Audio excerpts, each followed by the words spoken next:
తెల్లవారితే సనాతన ధర్మం గురించి, తెల్లవారితే నీతుల గురించి మాట్లాడే నాయకులకు పంచదార్ల కొండ మీద జరుగుతున్న అక్రమ మైనింగ్ కనిపించలేదనే విమర్శలు రాష్ట్ర వ్యాప్తంగా వినిపిస్తున్నాయి. ఇదే అంశం మీద మరిన్ని విషయాలు మనతో మాట్లాడడానికి మాజీ మంత్రి గుడివాడ అమర్నాథ్ ఉన్నారు. సార్ చెప్పండి సార్, తెల్లవారితే పవన్ కళ్యాణ్ కానీ చంద్రబాబు నాయుడు కానీ నీతులు చెప్తారు, సనాతన ధర్మాన్ని కాపాడుతామని చెప్తారు. ఇంత పెద్ద ఎత్తున అక్రమ మైనింగ్ జరుపుతున్నారు, కనీసం వారి కంటికి కనిపించలేదా? తెలిసి కూడా ఏమీ తెలియనట్లు నటిస్తున్నారు అనుకోవచ్చు అంటారా? ఒకటండి, అంటే కొన్ని నామ్స్ అనేటువంటివి మైనింగ్ చేసేటప్పుడు మైనింగ్ డిపార్ట్మెంట్ కొన్ని నామ్స్ ఫాలో అవ్వాలి. ఇచ్చినటువంటి మైనింగ్ పర్మిషన్స్ ఎప్పుడైతే ఉన్నాయో ఉన్నటువంటి పర్మిషన్స్కి ఒక 500 మీటర్స్ రేడియస్లో హ్యాబిటేషన్స్ ఉండడానికి వీల్లేదు, లేదా ఆర్కియలాజికల్ సైట్స్ కానీ లేదా పురావస్తు శాఖకు సంబంధించినటువంటి ఫైండింగ్స్ కానీ ఏదైనా ఉన్నప్పుడు సహజంగా 1 to 2 కిలోమీటర్స్ మైనింగ్ జరపడానికి వీల్లేదు అనేటువంటిది యాక్ట్ చెప్తా ఉంది. అయినప్పటికీ అక్కడ ఉన్నటువంటి హ్యాబిటేషన్స్ సరౌండింగ్ అంతా కూడా మైనింగ్ చేశారు. ఏదైతే దాదాపు 1100 నుంచి 1200 సంవత్సరాల చరిత్ర కలిగినటువంటి ఉమా ధర్మలింగేశ్వర స్వామి వారి ఆలయం పంచదారులనంటే అనేక సంవత్సరాలుగా అనేక శతాబ్దాలుగా పంచదారులు వాటర్ ఫ్లో అవుతూ ఉంటుంది. నార్మల్గా వచ్చేటువంటి వాటర్ ఏదైతే అనేక సంవత్సరాలుగా వస్తూ ఉందో అటువంటిది ఇప్పుడు ఈరోజు అందులోంచి బురద నీరు వచ్చేటువంటి పరిస్థితి వచ్చింది. రీసెంట్గా మైనింగ్ డిపార్ట్మెంటు అలాగే ఈ పురావస్తు శాఖకు సంబంధించినటువంటి అధికారులు జాయింట్ సర్వే నిర్వహించినప్పుడు వారు క్లియర్గా పురావస్తు శాఖకు సంబంధించినటువంటి అధికారులు చెప్పింది ఏంటంటే, ఇక్కడ జరుగుతున్నటువంటి మైనింగ్ వల్ల, ఇక్కడ చేస్తున్నటువంటి డ్రిల్లింగ్ కానీ వస్తున్నటువంటి వైబ్రేషన్స్ వల్ల కానీ మైనింగ్ వల్ల ఇది ఈ ఈ ఈ టెంపుల్కి నష్టం జరుగుతూ ఉంది అనేటువంటిది వాళ్ళు క్లియర్గా మెన్షన్ చేయడం జరిగింది. సో ఇందులో నేరుగా స్థానిక ప్రజాప్రతినిధులు, అనకాపల్లి పార్లమెంట్ సభ్యుడు వారికి సంబంధించినటువంటి పిఏ పేరిట బినామీగా తనను పెట్టి ఈరోజు క్వారీ పర్మిషన్ తీసుకొని వచ్చి ఆ వస్తున్నటువంటి తవ్వుతున్నటువంటి గ్రావెల్ అంతటిని కూడా ఎంపీ గారి సొంత కంపెనీ పేరిట బిజినెస్ చేస్తూ ఈరోజు టెంపుల్ ఏమైపోయినా పర్వాలేదు, లేకపోతే 100 సంవత్సరాలు చరిత్ర కలిగినటువంటి ఆలయం ఏమైపోయినా పర్వాలేదు, శివుడికి ఏం జరిగినా పర్వాలేదు అనేటువంటి విధంగా వారి ప్రవర్తన ఉంది. అంటే డబ్బు కోసం ఎవరిని కూడా లెక్క చేయడం అనేటువంటి విధానం కనబడతా ఉంది.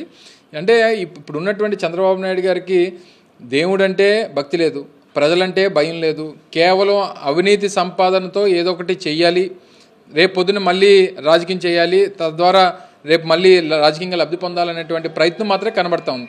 ఈ క్రమంలో ఈరోజు సీఎం రమేష్ కానీ లేదా అక్కడ ఉన్నటువంటి ప్రజాప్రతినిధులు కానీ వీరందరినీ ఏదైతే మనం ఈ డిమాండ్ చేస్తూ ఉన్నామో రేపు అక్కడ ఉన్నటువంటి మైనింగ్ లీజులన్నీ కూడా రద్దు చేయాలని చెప్పి, రెండోది ఆ సరౌండింగ్స్ అంతటినీ కూడా నో మైనింగ్ జోన్గా ప్రకటించాలనేటువంటిది మన డిమాండ్. ఆ డిమాండ్తోనే రేపు 21వ తారీఖున చలో పంచదార్ల కార్యక్రమానికి పార్టీ పిలుపునిస్తూ ఉంది. అందులో భాగంగా ఉమ్మడి విశాఖపట్నం జిల్లాలో ఉన్నటువంటి నాయకత్వం, పార్టీ కార్యకర్తలు, అభిమానులతో పాటు మీరు ఎందాక అన్నట్టు సనాతన ధర్మం గురించి మాట్లాడేటువంటి పెద్దలు ఈరోజు ప్రభుత్వంలో ఉన్నారు.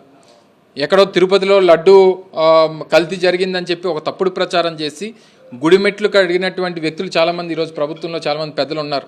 మరి ఈరోజు ఇంత పురాతనమైనటువంటి ఆలయం, ఎప్పుడో చోళులు నిర్మించినటువంటి ఆలయం, మహాభారతంలో పాండవులకు సంబంధించినటువంటి పాత్ర ఈ ఆలయం మీద ఉంది అని చెప్పి నానున్నటువంటి ఆలయం, ఇటువంటి దానికి ఈరోజు నష్టం కలిగి వస్తున్నటువంటి పవిత్రమైనటువంటి నీటి దార ఏదైతే ఉందో అది బురద నీరు వస్తూ ఉంటే దానికి సంబంధించినటువంటి దాని మీద ఈ సనాతనీయులు ఎందుకు మాట్లాడట్లేదు, ఏ గుడి మెట్లు కడగడానికి రేపు వస్తారనేటువంటిది మేము కూడా ఎదురు చూస్తూ ఉన్నాం. సో అందుకనే నేను కోరేది ఏంటంటే, ఇది ఒక వైఎస్ఆర్ కాంగ్రెస్ పార్టీకి సంబంధించినటువంటి అంశం కాదు.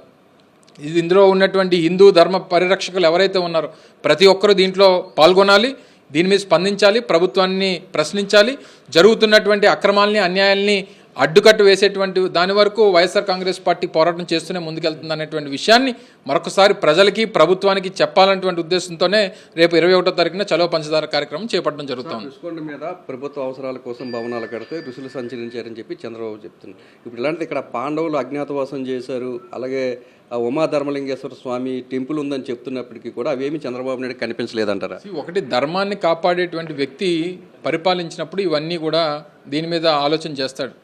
కేవలం అధర్మాన్ని నమ్ముకునేటువంటి వ్యక్తి ఈరోజు రాష్ట్ర ముఖ్యమంత్రిగా ఉన్నాడు. అవినీతి, అక్రమ సంపాదన, తవ్వకాలు, అమ్మకాల మీద పెట్టేటువంటి శ్రద్ధ ప్రజలు, అలాగే సహజ సిద్ధంగా వచ్చినటువంటి తరతరాలుగా వస్తున్నటువంటి మన సంపద మీద, తరతరాలుగా వస్తున్నటువంటి మన చరిత్ర మీద కనీస బాధ్యత లేకుండా అది ఏమైపోయినా పర్వాలేదు, ఇన్ని సంవత్సరాల చరిత్ర కలిగినటువంటి ఆలయాలు ధ్వంసం అయిపోయినా పర్వాలేదు, దానికి ఉన్నటువంటి పవిత్రత పోయినా పర్వాలేదు అనేటువంటి అభిప్రాయం ఉన్నటువంటి వ్యక్తులు ఈరోజు పరిపాలన చేస్తూ ఉన్నారు. ఇటువంటి పరిపాలన జరుగుతూ ఉంది కాబట్టే వర్షాకాలంలో వర్షాలు లేవు, సమయానికి వర్షాలు పడక ఈరోజు రైతాంగం అంతా కూడా భూములు బీడిపోయేటువంటి పరిస్థితులు ఉన్నాయి.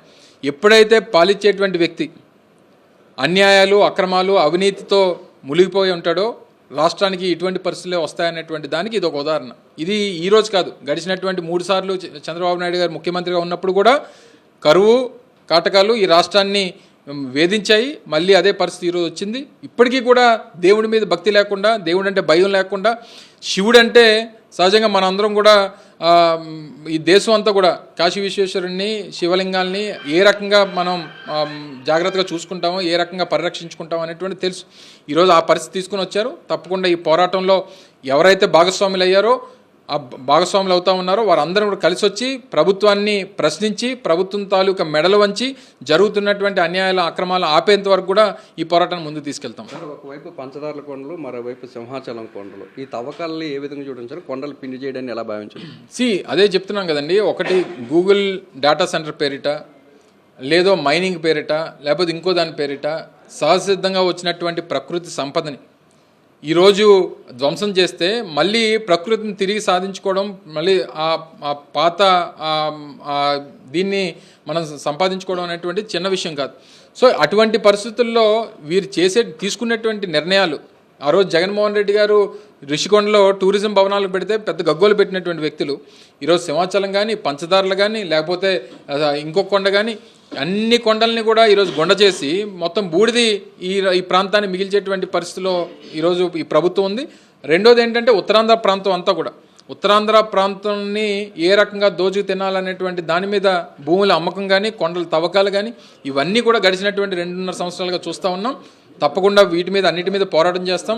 వీళ్ళు అమ్మేటువంటి భూములు, వీళ్ళు తవ్వేటువంటి కొండలు, చేస్తున్నటువంటి అన్యాయం, చేస్తున్నటువంటి అరాచకాలు, జరుగుతున్నటువంటి నష్టం, వీటన్నిటి మీద వైఎస్ఆర్ కాంగ్రెస్ పార్టీ పెద్ద ఎత్తున పోరాటం చేస్తుంది. అవసరమైనటువంటి రోజు జగన్మోహన్ రెడ్డి గారు కూడా వస్తారు.